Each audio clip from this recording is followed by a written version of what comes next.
lesson 6, we're going to continue talking about word meaning. Only in this one, we're going to start talking about technical language and tone. Okay, so remember the tone is basically the attitude or manner or word choice that an author uses when writing, right? How their attitude and manner is coming across. That's the tone. It can be informal, it can be formal, humorous, urgent, cheerful, thoughtful. Okay, so just when you're reading something, you're thinking about how is the tone of this? Is it really formal or is it informal? So like a text message, right, is really informal. But an email that you send someone might be more formal of a tone. Okay, you can use technical language in many pieces of your writing, and you should if you need to express like academic language or formal language that relates to a particular subject, and have more precise language. But why would you use technical language? Well, it increases your credibility. So, I mean, like if you were reading something medical and the article was from a doctor and he was using these really informal kinds of words and he didn't have any technical language in there, you might kind of question his credibility as a doctor, right? But you also wouldn't want him to use these big, huge, large terms that you just have no idea what they mean, right? So you want to make sure that you are using enough technical language to show that you are credible in that particular subject, but not so much that your audience doesn't understand it. Okay, so you have to make sure that you're writing to your audience. Okay, so that would mean like familiar words versus this technical jargon. So when you're looking at things, you can see that there's words that you might use in specific jobs that other people may not know about. Okay, and this is also when you might use a definition in a sentence, right?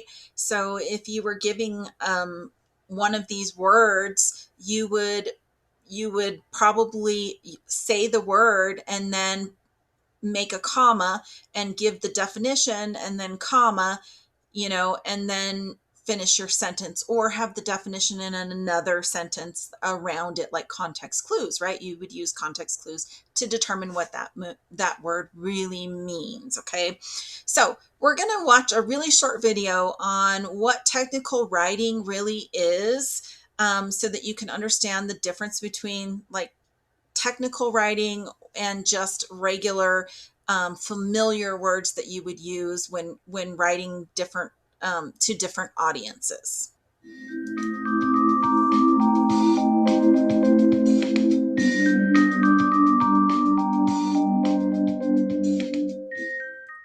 Hi, my name is Warren Clendenning, and I'm an instructor at Mount Royal's Technical Writing Certificate Program. I'm also a technical writer and have been offering freelance writing services for over 15 years now.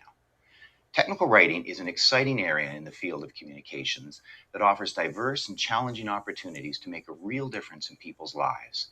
Technical writing is about communicating technical things to people who may or may not be technically inclined. At one time or another, all of us need to use and understand technologies, even if we're just trying to program our remote control. So at one time or another, we all rely on the skills of technical writers.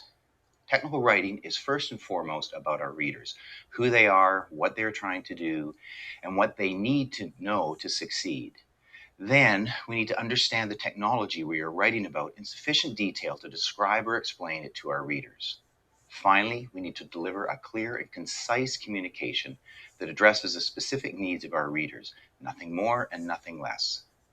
Technical writers write user guides and design specifications. We create websites and online help systems. We prepare policies and procedures and training materials, and much more. Virtually every industry relies on our skills. When we do our job well, people just get the technology we're describing, whether we're using a computer program or understanding how to build a heavy oil processing plant. Technical writers are there to help them along the way.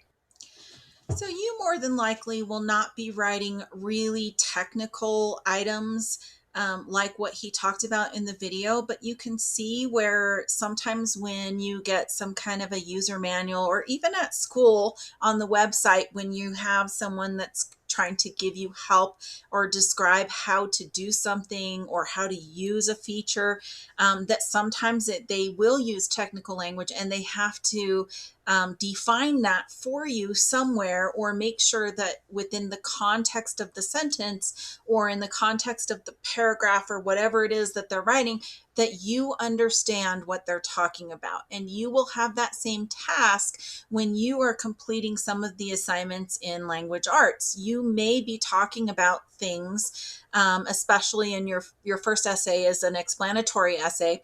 You may be talking about things that you're teaching the class about, and you may use words in there because you will need to use some academic language and language that's specific to that topic that your audience may not understand. So you just have to make sure that you're including some way for your audience to know what those words mean, whether it's context clues or them having to look it up in the dictionary, or whatever it is, providing a glossary of some sort. So just make sure that you are writing to your audience and making sure that your audience can understand and figure out what the words mean in your own writing. Don't forget to click on the button right down there in the bottom right hand side, the little arrow that says start lesson, so that you can complete your online lessons for today.